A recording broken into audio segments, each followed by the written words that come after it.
exactly where she wanted to go, but if you hit the ball hard enough, luck can sometimes be on your side.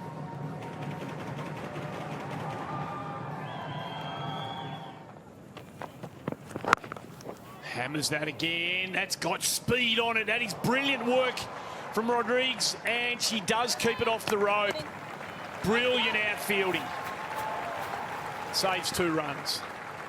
That hit her hard as well. Just skated across the surface. It's an awkward bounce. Got her on the, I guess, the heel of the hand and then deflected up. She did have an issue in the Commonwealth Games where I think she fractured her wrist or something along those lines. Kirby, as captain of the team, you'd love the intent in the outfield. Oh, good, Noddy. She's just a ball of energy, Jemima Rodrigues. All those little moments, they matter, particularly in finals. So the reverse is on, and that will run away. Laura Harris can give that one up. She gets it to the rope for the 3rd time. This is brave from Georgia Volt. She's built her innings right across this season on going powerfully to the leg side, and she tried the regulation sweep. She's just a bit aware of that bounce. Got a different line on that occasion.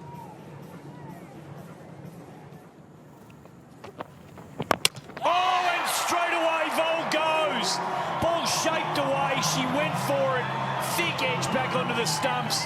And Hancock gets her 8th wicket of the tournament. It's the big one. Yeah, it's a huge one because Georgia Vol, she was absolutely motoring. She looked so comfortable. Nick Hancock, what she does more often than not is get that shape away. And that 45-degree bat that Georgia Vol has and slaps the ball has cost her a wicket, unfortunately. Just a smile and a grin. Nothing more than that. Vol goes for 20, and Sydney Thunder have lost their 1st wicket for 25.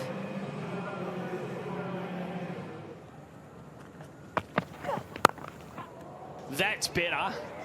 That's very, very good. Oh, and that is an outstanding effort from Rodrigues, who has no concern for her own physical well-being. She can't stop the boundary here. Hopefully that gets Adapatu rolling.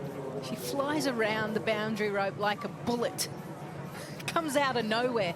It's not in frame, and then all of a sudden you see the outstretched arm, and unfortunately she didn't get a good piece of it with her hand to knock it away. She was unlucky then. Yep. That was a great effort.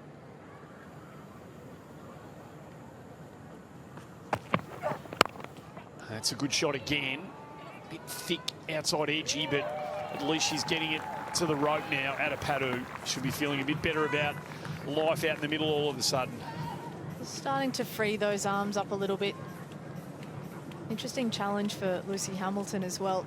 And you've got the likes of Chamari Adapatu coming really hard.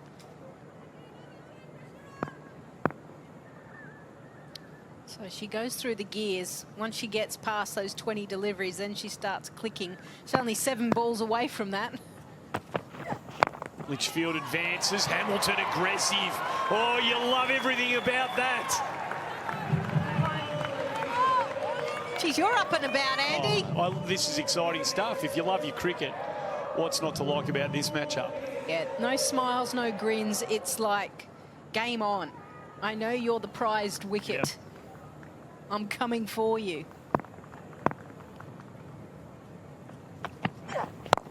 She hits that so well. Glorious shot. Pinned the ears back and hammered it over cover. 10 runs from the over, 1 for 38.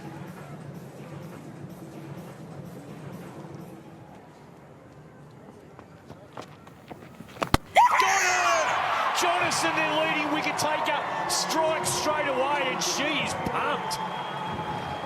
Well, Jess Jonathan has been pumped all season, being part of this Brisbane Heat side. So many changes. She wanted to lead this side through to another final. Had to get a wicket. Bottom edge, really, of Adapatu, and then just rolls along. Nice Yorker delivery. Adapatu just never got going. 11 off 18 deliveries. And Grace Harris is right. She's eaten up plenty of deliveries as well. So 2 for 42.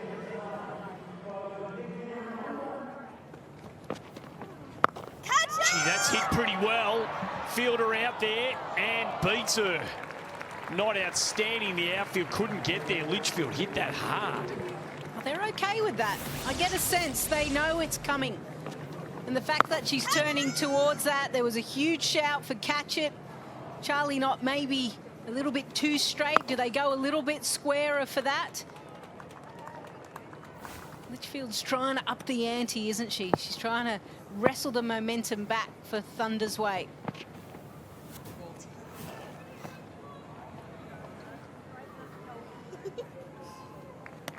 You tried that on your hat-trick ball too, Jono, last game.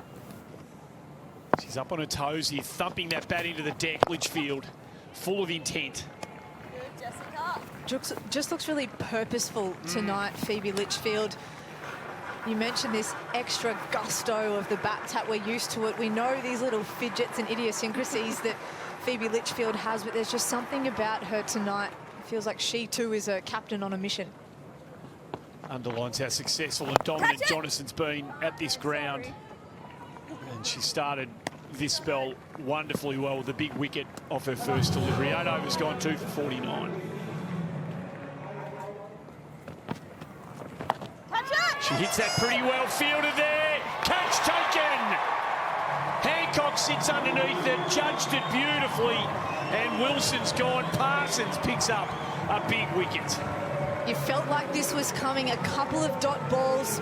Talia Wilson just not quite sure how to approach the young leg spinner. She got the line that she wanted, was actually a tad full, got a little bit big on her, and she was forced to go squarer than she wanted to go. Nick Hancock may well do that slightly differently the next time she gets the opportunity to catch the ball, but it's in the hands. It's another wicket. The Brisbane Heat are rolling on. The Thunder are 3 for 51, and Talia Wilson is gone. Catch it! Oh, what a catch from Jonason. At full stretch, she had to rise in the air to clutch it, and that is a huge breakthrough. She's scoring runs, she's taking wickets, and now Jess Jonason, at a moment that matters most, the prize wicket of her opposing skipper, Phoebe Litchfield. We've seen that fist pump a couple of times tonight. This is how much it means to the Brisbane Heat. Gets off the turf, hangs on to the mark, inspiring the Lions girls for tomorrow. Litchfield, she goes for 15, 4 for 56.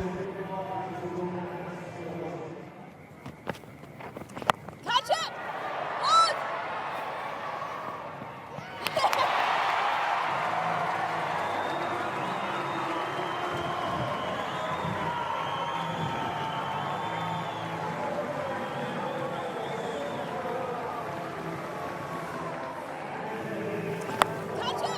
So Adams goes. It was an interesting shot to play early in the innings.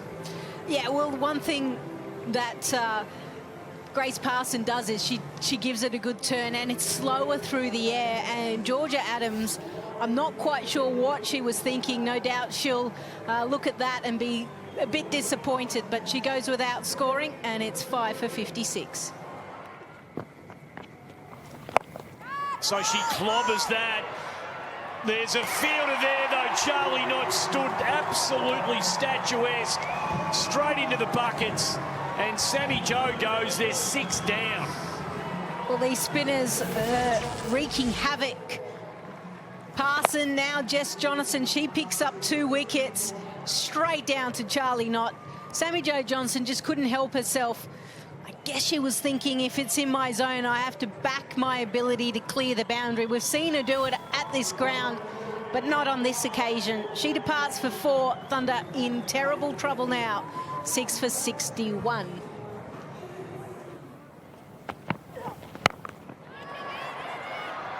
She's gone. It's a terrific catch. Charlie Knott out there. You could hear Grace Harris kind of helping her, asking her to come in. I don't think I've seen her put a catch down like that. She is just safe as houses. 2 hands around it. Nice little dive at the end, and Annika Leroyd trying to find the boundary, trying to get some runs for Sydney Thunder. Departs for 9, 7 for 69.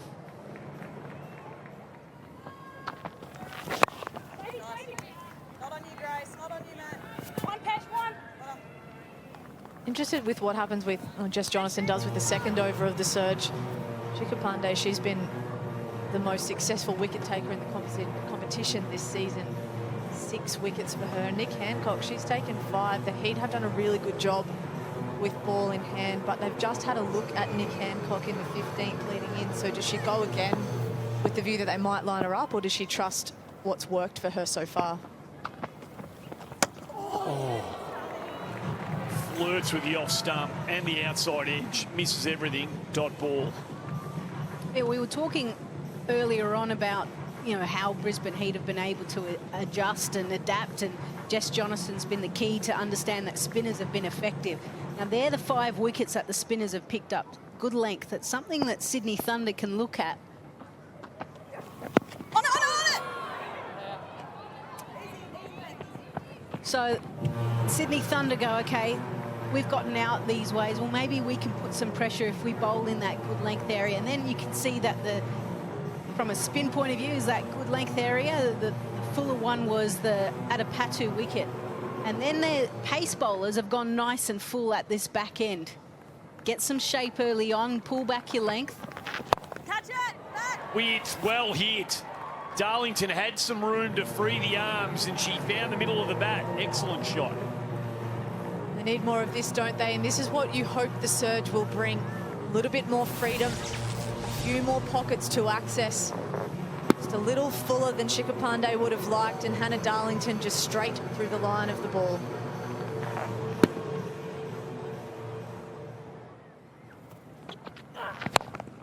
Nicely struck. That is a beautiful hit by Hannah Darlington. It was an easy swing of the bat.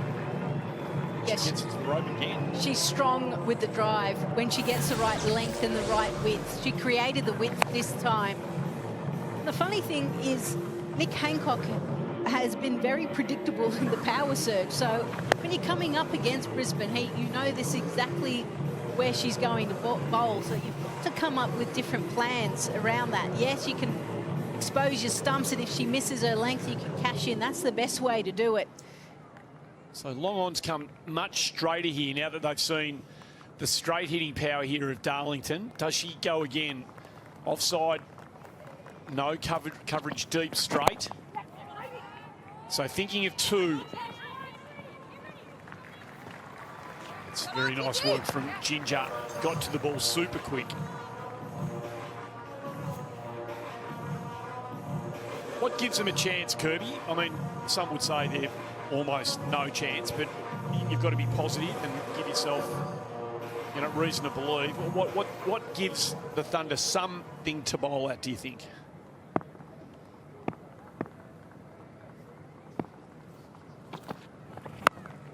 Well, that's a full toss and well and truly put away. Peschel this time.